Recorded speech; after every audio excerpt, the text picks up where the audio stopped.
Okay,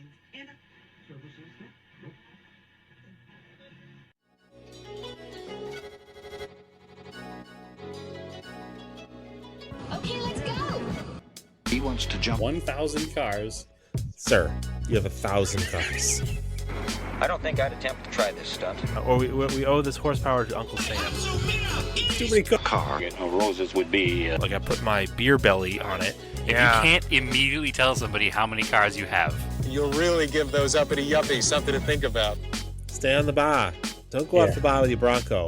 1980 Volvo horns, what's right? Yeah. I want to have a man's coolant. And he's like, oh, I thought it'd be small. It's for a small car. And I'm like, yeah, but it's still an automatic transmission. They're never going to be light. It's definitely going to have to crash. Starting off with Brad buying another car. That's the West. Internet. You know, is this a Nigerian oil print? I also wish you drove a tan Camry. Anyways, Anyway, that's a horrible, very horrible podcast content. very Talking about a picture. inside joke. It loves to be driven hard.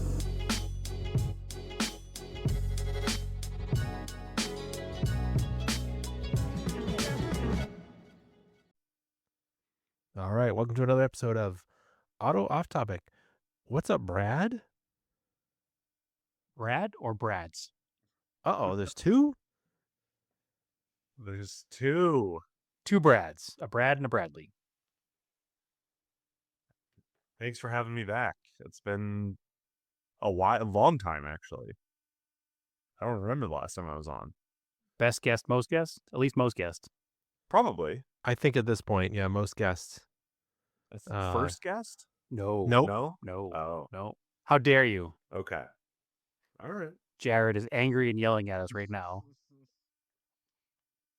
Jared was our first guest. Fair enough. Brad, you were probably our second or third guest for sure. Okay. Well, anyway. Yes, Brad Brownell here, back again, reporting live from the scene of the Auto Off Topic. Brad's office / Bradley and his wife Amanda's guest room / podcast studio. Yes. Yeah, we're doing a little cross-country road trip and stopped into Phoenix for a couple days, and thankful for the hospitality because my road warrior status has caught up to me, and I've been feeling a little under the weather the last couple days. And Brad and Naomi have been taking care of me a little bit, so I appreciate that. He came here just for a well-stocked medicine cabinet. Basically. So, hi, Andrew. How are you today? I'm great. I'm doing well. Excellent. Excellent. I wanted to start off this episode a little bit differently. I wanted to have, before we get too deep into what's going on with Brad and his life, I wanted to have a quick reminder and a remembrance. So the reminder is it's not worth it. No matter how angry or upset you are on the road, stop with the road rage. You don't need it. A very close friend of the family lost his 24-year-old son on very early Sunday morning due to a escalated road rage incident, and he was unfortunately shot to death inside his car after a minor fender bender. So please just don't do anything stupid. Just calm down. Just avoid the situation if necessary. There's no need to get mad on the road. You got to be 30 seconds late for whatever your thing is. It's not worth being dead. So I wanted a quick few second moment of silence here for Daniel Valencia. And just if we could give a few seconds here for that, that'd be great.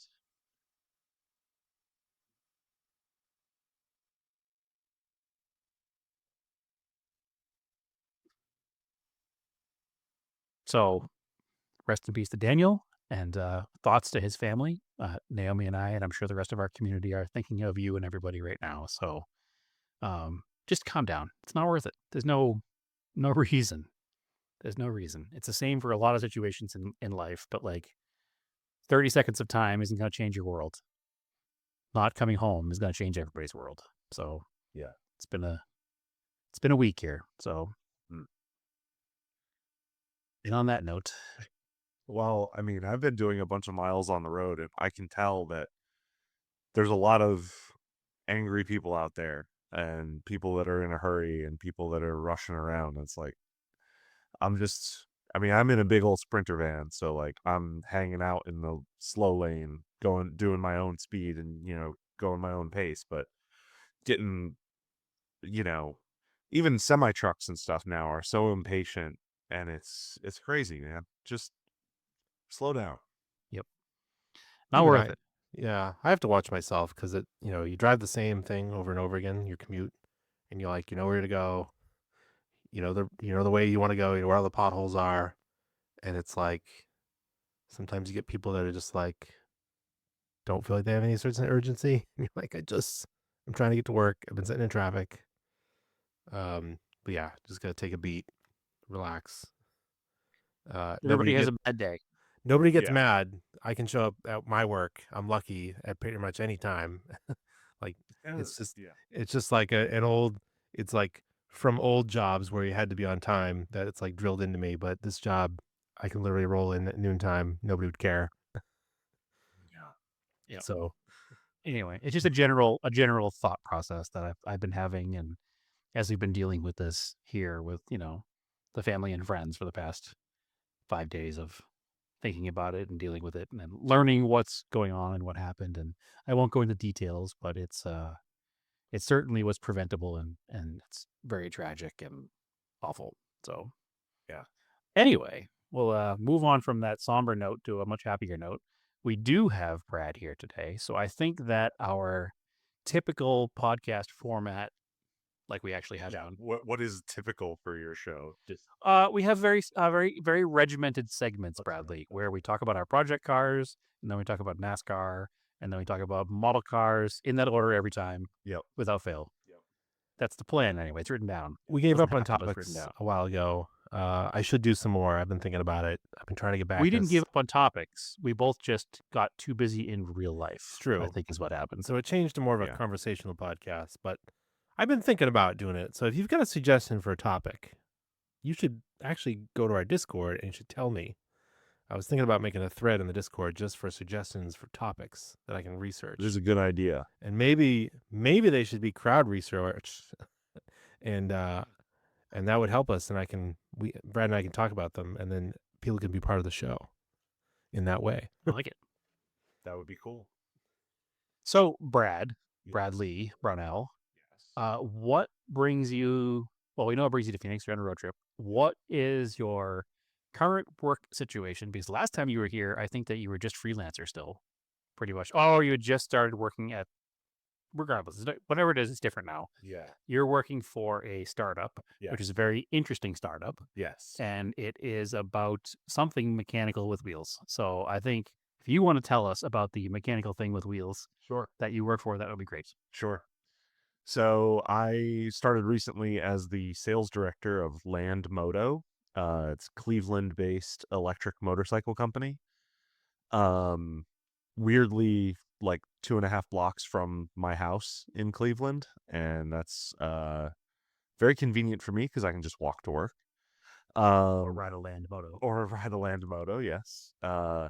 So they're slightly smaller than your average motorcycle, but they are not an e-bike. It is an e-motorcycle. So it does require a license. They are plated and insured, and they have, headlights and turn signals and everything that makes them street legal, highway legal. They go 73 miles an hour. Starts at $7,000. Up to 5.5 kilowatt hour battery pack. 23-ish horsepower. If you're light enough, it'll go from 0 to 30 in 1 second, and it'll go from 0 to 60 in about 5. So it's pretty quick, torquey, a lot of fun, lightweight, nimble. They're about 200 pounds. So lighter than, your average. Me. Yeah. Basically it's the same weight as like a 250 dirt bike or something. Like it's small, lightweight, super easy to ride. I think that's neat too, because you can probably hang it off the back of a pickup truck, like not bike rack, but one of those like the sideways ramps you see sometimes in the receiver hitches. Yeah. Because it's not an 800-pound motorcycle. Right, exactly. Yeah. So I actually hauled the the road trip that I'm on is like a 7-week cross country, visit to dealerships and expos and customers and a bunch of stuff. We started with Overland Expo, and we went to Austin City Limits and the US Grand Prix in Austin. And then we came here, and we're going to LA next. And then we'll be heading up the coast and then over to Salt Lake City, down to Vegas for SEMA, where we're launching something very interesting that I can't really talk about in public yet. And then over to Dallas for Electrify Expo, and then back to Cleveland. So lots of miles. I think it's 8,000 mile, or yeah, something like that. It's a lot. I did 1,000 miles the other day. So yeah, it's a good long road trip. And I'm I'm a road warrior. I've been on the road a lot, but this one's definitely probably the biggest one I've ever done. So. It's cool though, because at least you're being sponsored by the company in a company van with company gas and company gas card. Yes. And they're probably paying for hotels and a meal stipend. So yeah, it's not your typical road trip where you're trying to budget the whole time, at least. Fair enough. Yeah. It is a company trip. And yeah, I mean, when I'm not staying with friends or camping or whatever, yeah, that we do have hotels and stuff. So that's nice. But yeah, I mean, I've got 5 bikes in the van, and to what Brad was saying just a minute ago, we do have one hung off the back bumper on a motorcycle carrier because, yeah, they're 200 pounds and it'll handle that no problem. So it's been on the back for 4,000 miles now and hasn't had any issues. And the only issue is that it's a long wheelbase Sprinter extended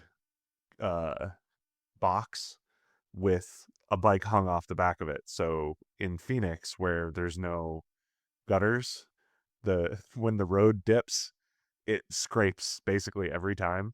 I can imagine that. For anybody that hasn't driven Phoenix, we have a lot of water. There's a word I'm looking for. Evacuation. Yeah, like water routes for the water to go, basically. There's a word I can't think of right now. It's Canals?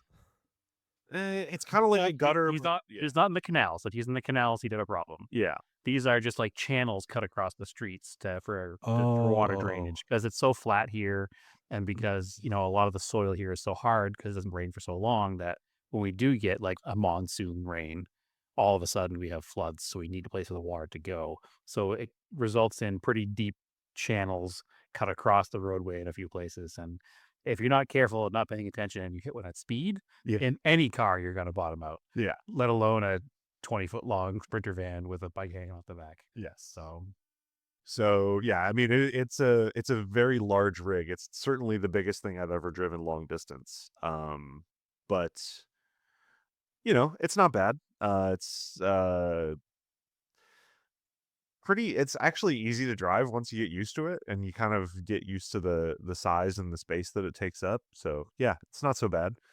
But it's definitely a juxtaposition between driving that and then riding a Land is like one of the lightest things that you can ride on the street legally, and then one of the biggest and heaviest you don't need a CDL for. Right, that you don't need a CDL for. So what is Land exactly? Are they based off of another manufacturer? Is it a new manufacturer altogether? Is it American manufacturer, like 100%? Is it like, what's the... Yeah. I just fired like 3 questions at you real slick. But yeah. So Land started in 2020. The CEO actually had a gas motorcycle company called Cleveland Cycle Works, and it was relatively successful, and he spun that off and sold it because there was really not any innovation in the gas motorcycle space, if in the for a reasonable price and trying to get everything to market. So he sold that company and started up Land, and it is we do all of the design, engineering, manufacturing, and assembly basically in-house. The only things that are really imported are the standard things like tires. There are some tires made in the US, but it depends. So the ones that we have are imported, and then like some switchgear and things like that. But the chassis, the frames are made in Pennsylvania. The seats are made in Wisconsin. We build the batteries essentially in-house. The cells come from India, the battery cells, like just a standard EV cell. And yeah, the design and the engineering and everything was done by us, and it's not based on any other manufacturer's products. So we are the manufacturer of the bike, and it's a 90-ish%, 95-ish% made in America product. That's pretty cool. I think that it's probably a simpler process to have a startup motorcycle company than a startup automotive company, Oh, because there's The so cells- much less regulation and Yeah. there's so many fewer parts, and there's so much less expectation for something that needs to work perfectly every single day, all day. I'm not saying your bike wouldn't work perfectly every single day, all day, but I'm just saying there's that much less of an expectation from the customer. Customers generally are expecting to do something yeah, when they buy a power sports. sure. So we went to production like 2.5-ish years ago, and there's a local guy in Cleveland that bought one of the early ones, and he's got almost 20,000 miles on his, which is way more than your average power sports user, especially electric. But they have a range up to about 120 miles in the city, and he's basically doing that every week, like 150, 175 miles or whatever a week. So, yeah, you can charge it up at home. The battery is removable, so you can haul the battery inside to charge it if you live in a city or whatever. It's like a Power Wheels. Kinda, Yeah. but highway legal. Sure. And yeah, 18-volt Power Wheels. Yeah. it's 72. And you can the main reason that the battery was removable, it's not integrated to the chassis, is that as battery technology improves, you can replace the battery without having to scrap the whole bike.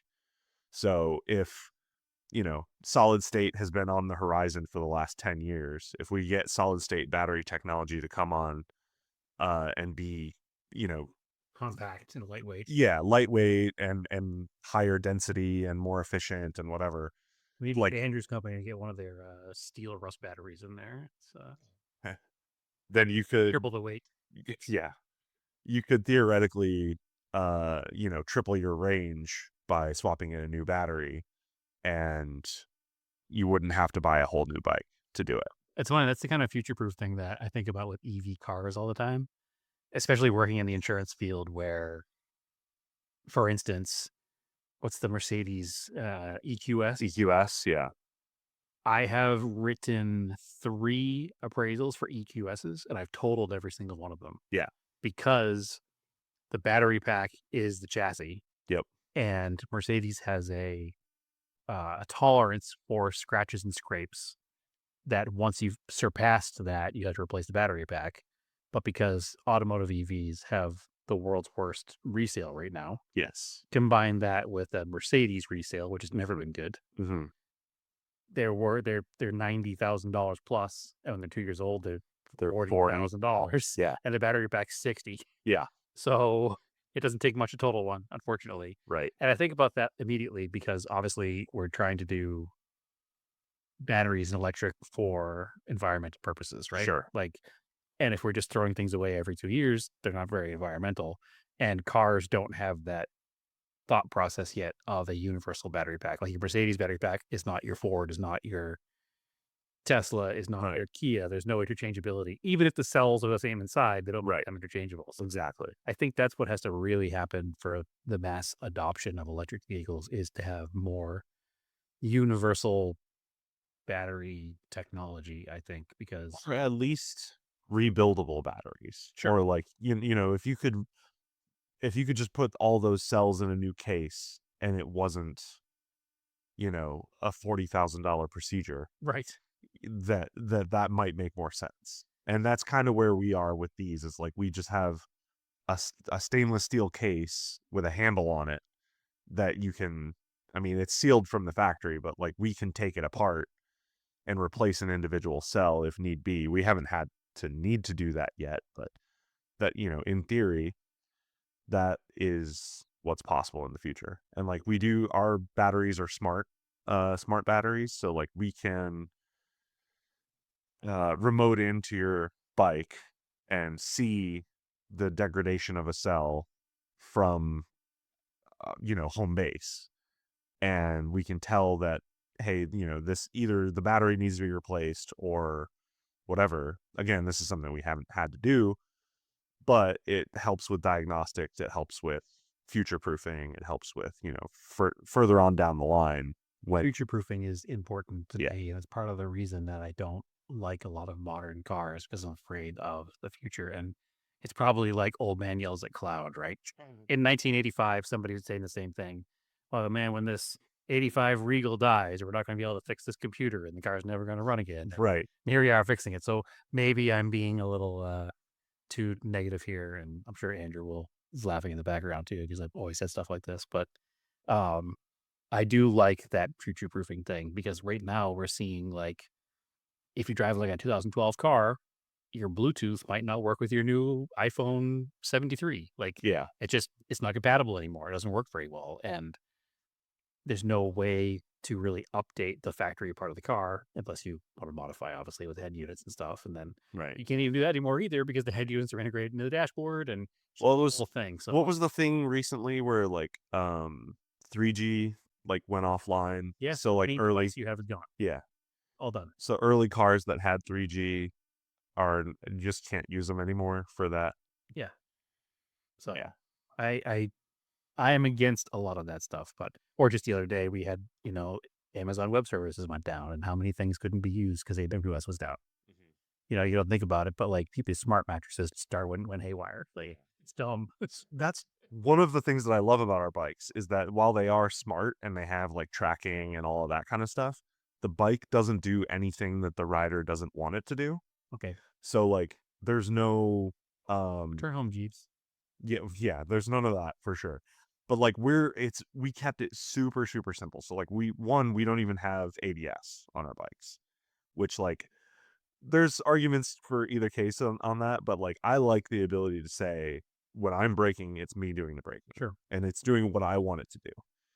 And I also like there's no traction control. There's no anti-wheelie. There's no anti-stoppy. There's no, some of these bikes that are coming out today have this like Bosch 8-axis, what they call it, IMU, and it controls like lean sensitive traction control. So like the traction control is more active when you're leaned over. Knows how much contact patch is left. Exactly. Yeah.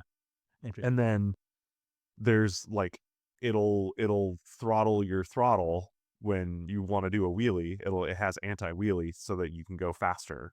So like launch control and all that kind of stuff. It's like, I think we might be going too far with this. Like the whole point of a motorcycle is that it's man and machine, So, and people always ask me like, does it have regenerative braking? And it doesn't. And one of the main reasons for that is like, well, it wouldn't be any more weight. But the issue with regenerative braking is that the bike is braking without you intending to brake, without you pulling a lever. So if you go barreling down into a corner and there's dirt across the corner and it locks up the rear tire and spits you out the other side, you could go off a cliff or something and like you wouldn't even know why the bike did it.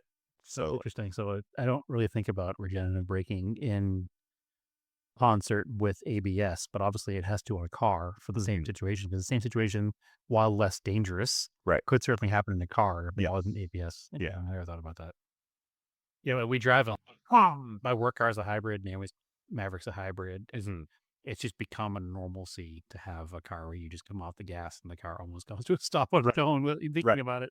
Yeah. One pedal driving. We don't quite have one pedal driving in our cars, but it's I've driven some with it, and it definitely is like disconcerting a little bit. I mean, if you're used to it, you're used to it. But like, I wouldn't want that on a motorcycle. No, I wouldn't either. I feel like standard controls on a motorcycle are even more important than a car. Yeah, it's part of the reason I've never bought like an early 60s British bike, because with the throttle and everything and shifting on the opposite side, Mm-hmm. the shifting on the opposite side, clutch and brake are opposite. And Yeah. probably crash it immediately. Yeah, yeah. And I wouldn't be able to go back and forth from a new bike to an old bike because of that. So Yeah. Right. maybe one day I'll try it, but probably not. Yeah. So yeah, it's really interesting going from being, a journalist for as long as I was to now being on the OEM side of like, okay, I knew what OEMs wanted of me. Now I need to do that for journalists and dealers and all that. So it's all relationship building and a lot of cool stuff. So if you know a motorcycle, if any of your listeners know of a motorcycle dealer that wants to sell Lands, hit me up. Excellent. Well, that's very cool. Yeah. So now that the promotional push is over, Sure. what in your personal life, you have a fleet of cars. We've talked about a few of them.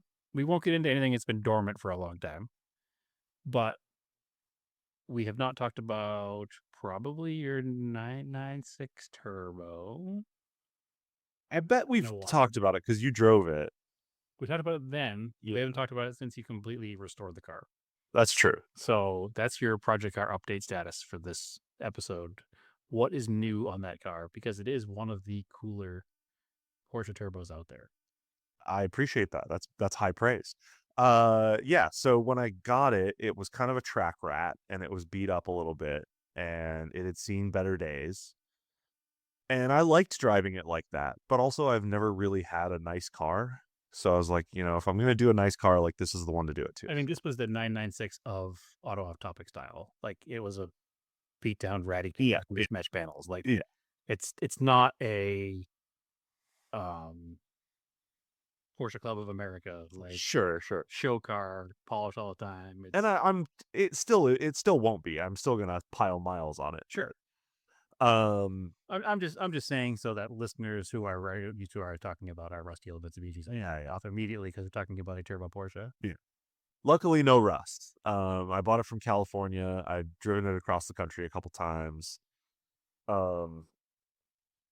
Excuse me. The polar's hitting me. So yeah, it's a 2001 911 Turbo. Typically those are all-wheel drive, but this one has been rear-wheel drive converted, so the front diff has been removed for lightweight and steering purposes. And it was in a kind of boring seal gray color, like a dark silver, and the interior was just gray, and I didn't really like it. So I sent it to a paint shop. And the whole idea with this car is to kind of do a throwback. A couple of years ago, Porsche built a car that they called I think it was 996 Club Classic Coupe. And it was supposed to be their vision of like what the ultimate 996 would be with modern technology. So they took like a Carrera 2 and put a GT3 engine in it, and they used like a modern blue color, and they put updated the interior and a bunch of stuff, but it didn't look right. It didn't fit my idea of what a 2001 car would be. So it's like, I'm going to do something that's more period correct than what Porsche did. Your brain said, there's not enough aqua. Yes, exactly. So we chose, I talked to the painter and we chose Ocean Jade Metallic as the color, and it is like a teal or 1994 Ford Road GT. Kinda, yeah. Very, very aqua, very teal. Great color in person. It doesn't photograph particularly well, and like whenever you tell people about it, they're like, "Man, that's gonna look terrible." But then they see it in person and go, "Oh yeah, I get it. That's awesome." And we color matched the wheels. So that's interesting and very period correct. And it was a sunroof car, so we took out the roof and replaced it with a carbon fiber panel. And then right now the full interior is getting redone in green cloth and leather. So it's like a It's like a lighter shade of green. It's not like a forest or a hunter or something, but it's a good quality Italian leather with like a wool insert for the I'd center say of the the seat. green is kind of like if you made a nicer version of like no, it's not. I had an idea in my head, and now that I'm thinking about it more, I don't like it. So Okay. I say it. It's not a military green at all. It's a very light green. It's like a really light olive, like Yeah, kind of. like a pimento olive. Is that they call it the green Maybe. ones? Yeah. Yeah. It's good. It works. It fits with the aqua. Yeah. In your brain right now, I know everybody listening is saying, Yeah. that doesn't work with aqua. Yeah. But it does work with It definitely does. It's in the same family. Yes. It doesn't look, you don't think it would, but it does. And we also paint matched the center console and the seat back of the driver's seat, because the driver's seat is a sport bucket from a later 991. And I'm throwing numbers out that I know Brad's just like, his eyes are glazing right now, but I've been forced to learn portion numbers. I can't avoid it.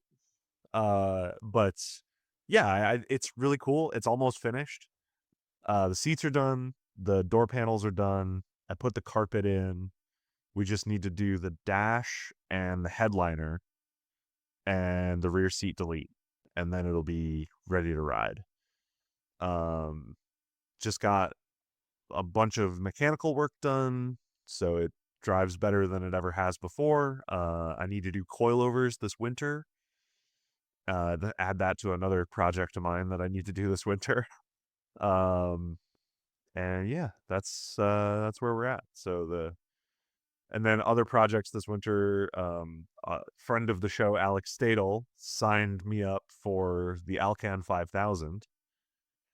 So we're going to co-drive that in my 2014 Cayenne diesel, which technically is my wife Amanda's daily driver, but now it's going to be the rally car. Slash race car. Yeah, race car. So I need to prep that for the rally next summer. And then I'm doing some like fuel injection upgrades for the 912E. And I just bought a Ducati Monster like a year ago that needs a belt service. So I'm very nervous about doing that myself, but I'm going to learn and figure it out. So those are my winter projects. 996 is almost finished, and that'll be like my first real big boy project that I've finished from like start to finish. So excellent. Yeah, it's very cool. Yeah. Andrew, will you get any project updates this week? Other than, so I'll comment the interior color. So I've only ever seen it in pictures. To me, it looked more on the teal side, but I'll take your word for it. That's more of a olivey color, I guess. But yeah, it's weird to say. It's not teal. Yeah. It's not really olive and it's not really teal. It's like a olive. It's like pale leaf green, maybe. It does complement. Yeah. I'll give you Yeah. that. Yeah. So yeah, I've been It's in Pantone family. Yeah. Yeah. Sure. Yeah, I've been trying to work on the Volvo. I've now been waiting almost 2 weeks for alternators. The one with the pulley that I ordered is somewhere in UPS, somewhere. The tracking is just like in the system, no delivery date all of a sudden, which is really confidence inspiring. It's like this happened to you before, not that long ago, on something else, and it just showed up eventually. The intakes were coming from Sweden, so it wasn't even USPS. These were coming out of Texas. Okay. So yeah, that's kind of Just annoying. in Texas, I could have picked it up for you. Yeah. Like, this is a big place, man. No, I mean, I drove across the whole thing, so. Yeah. So yeah, that's been kind of annoying. So, in lieu of that, my dad and I started taking apart some of the wiring that was wire nutted together under the hood. I cut out a bunch of extra wire that didn't need to be there a while back because it was obvious it didn't belong there because it was just zip tied to the existing OEM harness. But then we were looking down by the corner lights and there's a bunch of wire nuts. We're like, all right, what's going on here? So we're waiting for the alternator to figure out that wiring. So yeah, it turns out somebody had cut up the wiring and reattached it to turn. There's on the front of that car, the outside of the headlights is a marker light. And the turn signal is down low, like above the bumper. And then, of course, because it's a 69, there's another marker in the fender right next to the turn signal marker. So it's really funny. Right, they had that legislation where they had to add marker lights at the side of cars in like 68 or something. 68. Yeah. So we were looking at it, and the turn signal is a dual filament, and it has a marker. And maybe it just doesn't turn on or something. But I'm like, that they really didn't need to add the side one because it wrapped all the way around and you could see it on the side, but somehow they couldn't maybe get away with it. Or maybe there's a height regulation for where the marker had to be off the ground or something. Yeah, or 'Cause it's maybe it like- couldn't be shared with the same lens as the one in the front or something. Some weird thing because it's like 2 inches from the other light that already exists.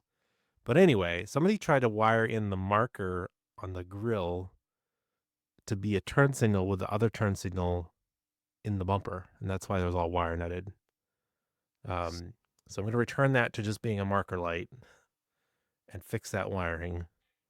And I think there was also wire nuts because if you have to do the headlights, you have to take the grill out to get to the headlight buckets.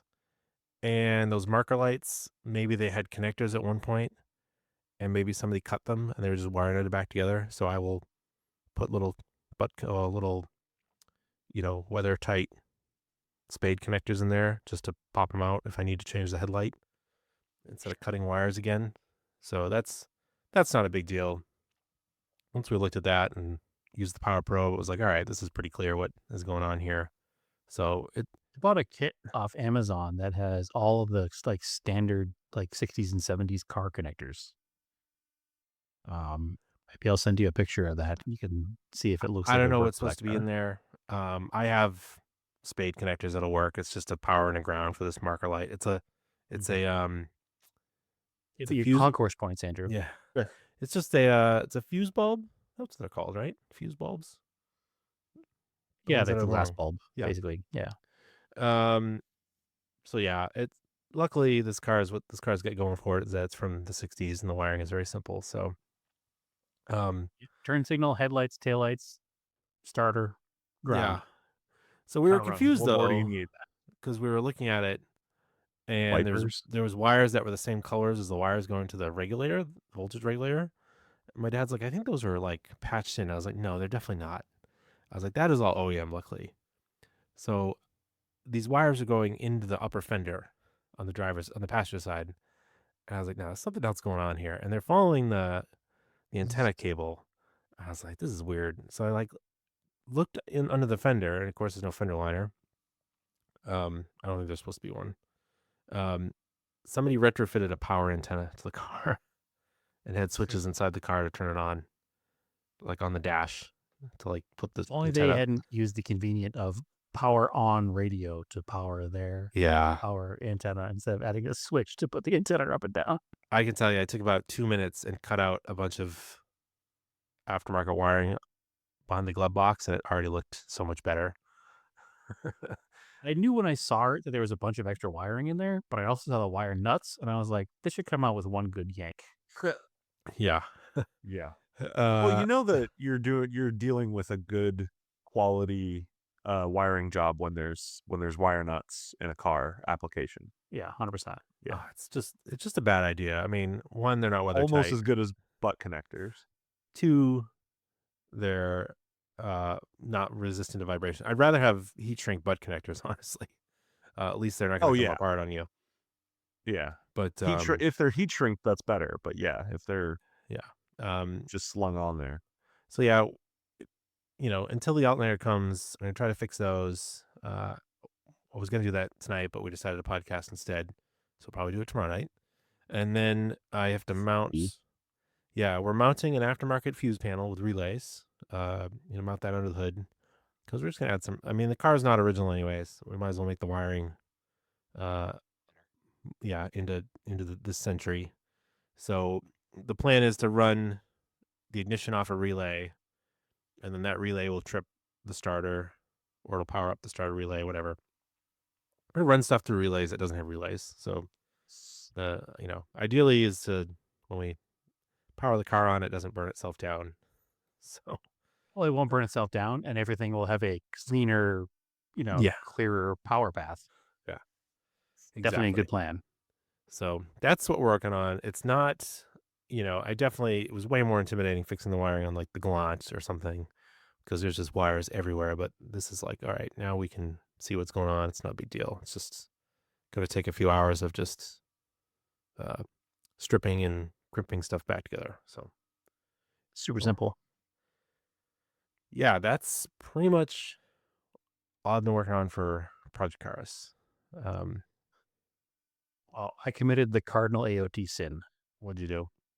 I farmed a car out to be fixed. Uh-oh. Which car? It's not really an AOT sin, but it's my own personal sin. Like, I like to just have that I did it myself mentality, right? The most I can. But the Arizona Rising Sun Rally that I host is happening this Saturday. So that's a couple days away. And in a couple of days, I don't have time to do the job. So I sent my Eclipse over to Stepson Jordan, who has some time to do it. And he's actually started last night, should finish it tonight, and have the car back tomorrow with AC in the car again. So it's not out of my capability and not out of my skill set, but it's out of my timeline is the problem. So I'm knocking this one out by having it done by somebody else.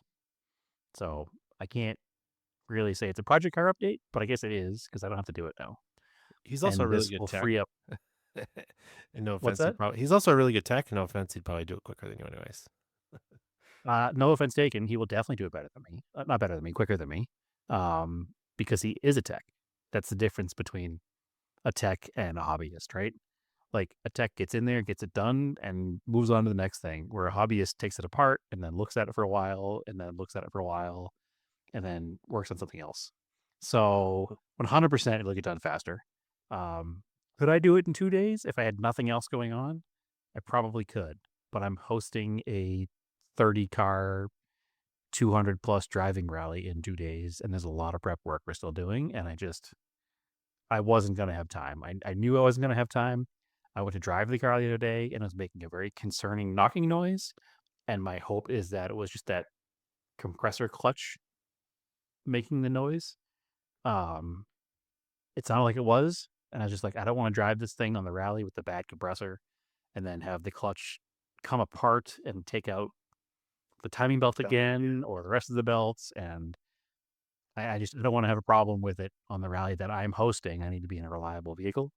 Yeah. So I just was like, you know what? I'm gonna take the win and loss at the same time and let it be done by somebody else. So theoretically, I'll get the car back tomorrow, and that'll be enough time to do an oil change and get it cleaned up and ready to go.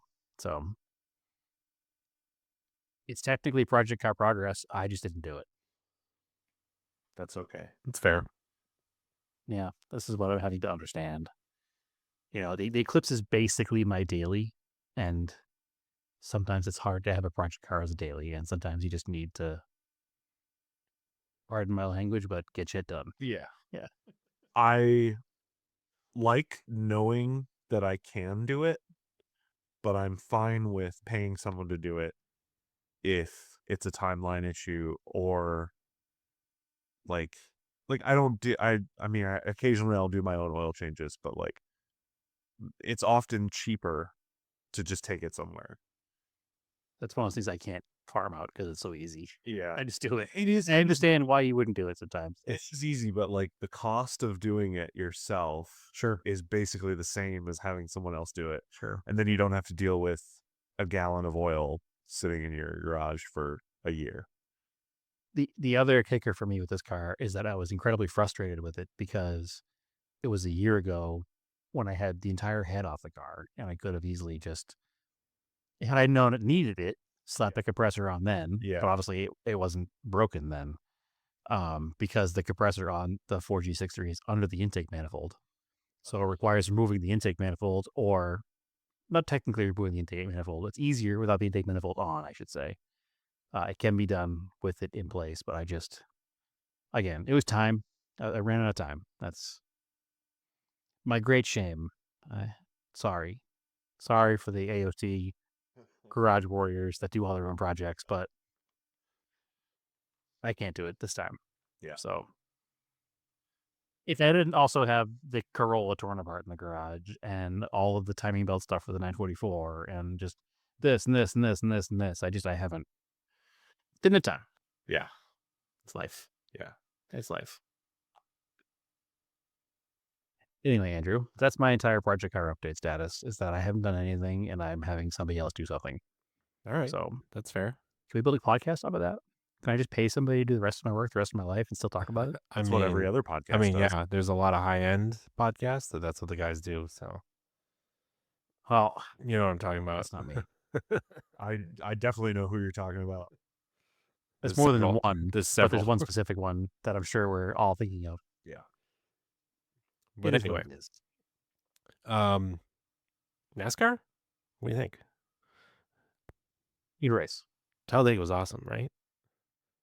It was a really good race. Especially the last 12 laps. It was a really good race. I mean, anybody in the top 6 could have won that race, and they did. Yeah. The wrong one won, but it is what it is. Could have been worse. I don't mind Chase Briscoe. No, I don't mind him. If a JGR driver that's not Hamilton has to win, Chase Briscoe's okay. It was awesome watching Larson just run out of gas, though. 100%. That made the entire race for me. Watching Larson fail is always my favorite part of a NASCAR race. And It's then pretty good. and then Byron getting spun and ended up in 25th. So Yep. Also was not upset with that. I'm just like very anti-Hendrick, very anti-Penske. As one should be. Although Yeah, we only root for Penske in Le Mans because he's the American team.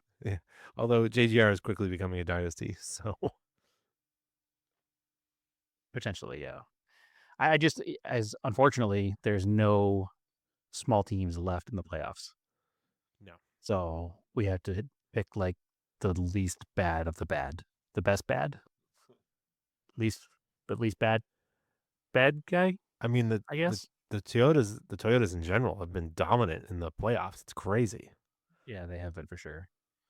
So But yeah, no, it was a really good race. I'm looking forward to this weekend as well. I think will also be a good race. So there wasn't a lot to talk about. It was the last like 10 laps of the race really were the race this time. Yeah. And our boy Bubba was really close to winning again. The man is like top 5 more than his entire career this year. Also, Like- I believe SVG was top 10, maybe 10th Yeah, he had a day. on a That super was interesting speedway. when he spun going into the pits when he hit that spot of water. And he's like, I hit the water. And the commentator's like, there's no water. And then back to the replay and they're like, huh, he hit the water. Because there was like a seam in the track and it had rained the day before, the evening before. And as the race was going on and the cars were driving over it, they must have been causing enough vibration for water to come out of the seam. And when they all came in off the banking to go into the pits, you see the spot of water right in front of him, and you see his wheels hit it, and his back wheel hits it, and the car just it does a little wiggle, and his tires are wet, and he can't catch it. And he did a pretty good job saving the car though, and not hitting anybody or taking anybody else out. So it still managed to not lose a lap because he didn't lose a lap and got back out there. And yeah, he was top 10 on Super Speedway, which is like SVG will eventually dominate NASCAR. I was gonna say is once he fully figures out oval racing, he's a champion for this. 100%. So Hamlin better get a championship this year because it's not going to be long before SVG is going to have one. Yeah. Honestly, I hope Hamlin missed goes this all the way. race. Yeah. I missed this race because I was at the F1 race in Austin. So I know you guys think that's boring, and that's fine. But Listen, we gave you 5 minutes to talk about Porsches. We're not going to go to F1 now, too. I will say, my wife and I went to an F1 race in 2007 at Indianapolis, and the vibe there was so much better than it was last weekend. because now it's all hype. It's all Right. people want to be there to be seen being there or whatever. And like half the crowd started leaving with 20 laps left. I was like, what? Why would you pay this much money to be here and not stay for the whole thing? Like, what is wrong with you? For the They already bought lights. their T-shirts. Yeah, right. Yeah. Yeah. So, yeah. And I think when we went in 2007, the tickets were $70. And this time they were $275. Oh, it's not as much as I thought. It's a lot. I mean, it was $544 for both of us. Like, it's not cheap, No. but I've heard horror stories of like $1,000 plus tickets. So Oh yeah. Well, this was general admission sitting in the dirt. So Okay. yeah. I don't know what it was to sit like in the stands, but a lot more than what I probably 700. Yeah, probably. Yeah. Yeah. So Yeah, I wouldn't not go to an F1 race. I just wouldn't probably go out of my way to go to an F1 race. It was cool, but we were walking out and it was like, yeah, it'll probably be another 18 years before we do this again. Maybe by then, F1 going to Apple TV will have caused it to fail because not enough people will subscribe. It'll be out of the country. I don't think so. Just think it aloud. it's really big. don't Like I think so. know it's so many people that aren't supercar people are into F1. Yes. It's It's strange. because, Andrew, it's a lifestyle brand. Yes. It's no different than people who don't play basketball wearing Jordans. 100%. Yeah. It is exactly that. It's the, Sunday, Monday morning quarterback. It's the same thing of like, I watch the sport. I feel like I'm a part of the team. I have a guy to root for. I like the drama. I follow all the, off track stuff as much as I do the on track stuff. All of the drivers have their own streetwear brand. It's a thing. Like, I don't subscribe to any of that. I just go for the racing, but like, That's because you were a fan of the racing before it became what it is today. right. This was the same thing that happened, well, to a much lesser degree, the same kind of thing that happened to NASCAR in the early 2000s when it got it's hard to say over commercialized. It's NASCAR. Like, it's literally rolling billboards that we watch go around track for 3.5 hours. Yeah. But I mean, that's what racing is. Yes. Rolling billboards. it just got overhyped and over built up, and there was just too much of what is happening to F1 now. And I think that's where a lot of my current anti-F1 status comes from. Sure. Is that I became an anti-NASCAR fan during that period of NASCAR. And obviously we talk about it every week now, and I sit on the couch for 3 hours every Sunday and watch NASCAR because I'm absolutely obsessed with it again. Yeah. So It's Well, just funny too because you've got people that have gone out of it because they don't like it now, and I'm like, no, I like it now better than I did back then. I don't know why. yeah, I just true racing fans. We like the good racing. We don't care about the drama. We don't care about there being a reality show about one of the drivers, or we just don't care. We want to watch the racing. although the NASCAR series, the Netflix series on NASCAR is actually pretty good. 'Cause it just covers the playoffs. It's pretty good. Sure. It's worth watching.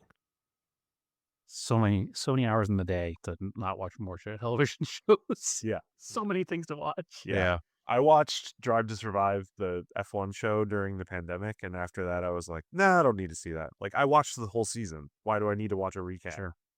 Like an 8-hour recap of all the racing that I just watched. Yep.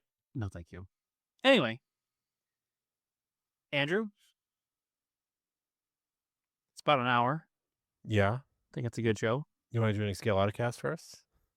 Do you have anything to talk Talk about? about what I did. Well, What you did? we have been talking about how we got it back into RC, or you got me back in RC. We did. Which got you back in RC. Yeah, I played myself on that one, huh? You did, but you know what? It's a fun hobby because my son likes it too. So it's something him and I can do together because it's kind of hard with a 5-year-old to build a model kit. It's kind of hard. The attention span's not there. So, but you can Yeah, get it's him to probably drive 7 or 8, my first Yeah. real model kit. Exactly. But you can get him to drive a RC monster truck around. But anyway, I was like, I remember back just kind of when we started getting out of it, RC drifting was becoming a thing. And basically they're just taking like 4-wheel drive chassis and you put like plastic PVC tires on them and they drift around. And I was like, that's kind of cool. And I kind of kept track of it a little bit and then get back into the hobby. I was like, oh, RC drifting's still a thing. And I was like, that's Problem is probably we were most. real RC hipsters, and we had front wheel drive RC cars. Yeah. So I was like, yeah, it's probably mostly a West Coast thing. Like, it's not like, I kind of assumed it was like touring car racing and off road racing where it was just bigger in California. And it was just like not even worth looking around here for places to do it. And that's kind of why we got into the crawlers, because the crawlers, you can use them out here in the woods and go for walks with them or use them in the yard or something. So, and they're scale, and that's what we like is scale. So, but the drift stuff was always kind of scale. I was like, I guess that was kind of cool. So then just kind of randomly the other week, we were talking about it. You and I were texting, and I was like, I wonder if there's one in Massachusetts. Cheating on the Discord. Private yeah. texting. I was on Instagram. And sure enough, there was a track 10 minutes from my house. That's where we talk about Scott. Oh boy. So yeah, I was like, well, when do they do stuff? Oh, Friday, Saturday, Sundays. Okay. So last Friday night, I was like, let me just take a ride up there, see what the vibe is before I even think about buying a chassis or anything. Because if it's just like weird people, I'm not gonna be into it. Yeah. Weird people that are. Never mind. I'm gonna leave that one alone. I mean, you don't know. These people, me, I want nothing to do with it. You never know. I mean, sometimes you'd go to like RC racing back in the day, and the guys would not be very nice to you. Sure. So I was like, whatever, I'll go check it out, just see what it's like. So I go up there. It's super cool. They're the owner. I talked to the two owners. They're super nice. They're like, yeah, it doesn't, it's like usually $20 if you want to run a car, but obviously you're spectating. So yeah, you just hang out. Well, I was talking to a couple of guys there. One of the guys was like, you want to drive my car? I was like, okay. So they let me drive one of his cars around for a few laps. It is way harder than it looks. It is like trying to drift a real car. Surprisingly, it feels like it. It's kind of interesting. They were showing me some crazy, super rare one-off like drift chassis things that are like nobody has, like, but they've been, they use like parts from other RC cars and they have like I forget what the chassis was, but it had like had an axle from a Tamiya off-road truck and a 4-link suspension with a Watts link setup and a front motor Scale. in That's scale, cool. 1/10 scale. Yeah. He's like, there's like 50 of these chassis. He's like, it's not super common. But anyway, yeah, they're showing me, and like, you basically, you can buy an off-the-shelf chassis right now from like Yokomo, and the thing will drift pretty well out of the box. So yeah, anyway, I bought one. And that showed up. Yeah, that showed up today. So that didn't last long. I was like, that's pretty cool, and it's only 10 minutes from the house. I don't have to drive like an hour to go do it. Problem is, I have to drive an hour to go do it here. Yeah, and I was like, this is a good excuse to like not do screen time. Like we're saying, go home and watch TV instead of like, after dinner, after kid bedtime, I can drive 10 minutes and do drifting for an hour or so and not feel like I wasted a bunch of time to get there. And just, do something in real life instead of doom scrolling or something. So no, that's a good way to deal with the real world. that's a new Not be in the real world. hyper niche obsession. I mean, it's hyper niche, but there's a lot of people doing it right now. It's not an uncommon thing. I didn't Like, realize you've already that. picked up a scale 70s car body and scale tiny watts and like It yeah, it's apparently a lot bigger than I thought it was. And it's interesting because I bought a bunch of the stuff. I've been buying a lot of RC stuff from A-Main. It's kind of a big website, but they have really good deals and stuff. And it's interesting because I bought a bunch of drift stuff, and you look at your invoice afterwards, and it was like included drift magazine, and I was like, what is this? So I got the box today. Yeah, sure enough, it's this U.S. produced indie drift magazine, and it's like the first issue, and that's cool. it's like, you can definitely tell it's like kind of homemade kind of ish, but Whatever. it It's a gave me zine. it gives me like the It's old physical media. Yeah, Yeah. it gives That's me the what's coming old back, brother. It's Yeah. coming back. The internet's dying and physical media is coming back. it gives me the old RC car action vibes, and I was like, this is pretty cool. And then it's funny, the guy, whoever's runs the magazine, I don't remember his name at the column. It's like, it's more about, we were talking about with the Tamiya stuff, or Tamiya's, whatever you want to call it, using the old school cars. it's not for you and I, Brad. It's not about building the fastest thing to go super fast. You just want to drive it around the yard. We're just vibing RC vibes. I don't know. That's Sure. and that's what Immaculate drifting RC vibe. is. Yeah, you just like you go and you get into the little rhythm and you just slide around the track. I was like, you know what, I can get into And that. it's not cheap, but it's a shitload cheaper than drifting a real car. Yeah. Yeah, it is. The entire So- cost of your setup and a year of running it would be one evening in a real drift car. Exactly. One set of tires. Yeah. Oh, So awesome. that's pretty cool. I will report back with how that goes. Yeah, I expect a full hour episode just about RC drifting once you've actually done it. I'm gonna actually try to make some little video content of building things. So I have some stuff stacked up from other things, but I should get on that. Better at that too. I talk about that all the time. But I think that having Bradley here today is a kickoff to get more guests back on too, because we also have this. My internet is fixed, and we have It's a lot easier. Yeah, the podcast software is working well, and I think we can have some more guests on. So, Yep. we'll have to have somebody who's as close of a friend as Bradley on first, just to make sure if it does go awry, they don't waste their time because they're just our friend. Yeah. Every once in a while you'll have a guest on, and then that episode will just never come out, and you just have to go, well, Bradley's talking from experience here, but it's because he was on the 300th episode special. So, you might worry about that. So if I'm doing my He counting was right, ignoring that. this is Yeah. 395. Oh, wow. oh wow. So, Yeah. wow. 400 almost. And we started in Let's 2016. tease a 400th episode, then not Yeah. do anything about it. Just blank the whole week. We'll do We did. 399 and then right back to 401. Tradition. What happened to 400? Don't worry about it. Those episodes are secret just for us. That's between you, me, and the wall. But that's Patreon only. Those Yeah. are OnlyFans only episodes. Jesus. The No, Brad, we're not recording that right now.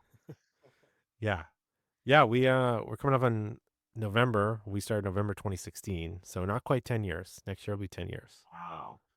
We old as hell. Yeah, we're old by podcasting standards. We should have been millionaires by now, but we don't grift anyone. So That's your problem there. yeah, You gotta do a little grift. I got a closet full of hats I haven't sold, let alone grifting. So, oh well. all right. Bradley, where can they find you? Oh God, well, I don't even remember where I'm. At plugin hi Brad on most social medias. I'm not really active on Facebook. I'm occasionally on Twitter, even though I probably shouldn't be. No. Listen, about- he's what the about one that sucks. Why should I have to leave? But the content sucks. There's good stuff there if you know where to look. But yeah, it does suck. I still post on Instagram, so you can check me out there, and then find Land Moto everywhere and give us a follow. You can see some cool motorcycle content. Maybe I'll ride one later and talk about it next week. You should. You definitely should. All right. Yeah, you can find me Instagram, Racing Anger, Threads, Blue Sky, whatever. Also, Off Topic on Instagram and Threads. And then Scale Autocast. Mostly trying to stick to Instagram these days, all that stuff. So, Brad, where can they find you? Mostly on Instagram, the same Scale Autocast and Auto Off Topic, and my personal account is, as always, and as much as that T's changing, it probably never will, TSISS350. All right, cool. As always, keep your cars analog and aim for the roses.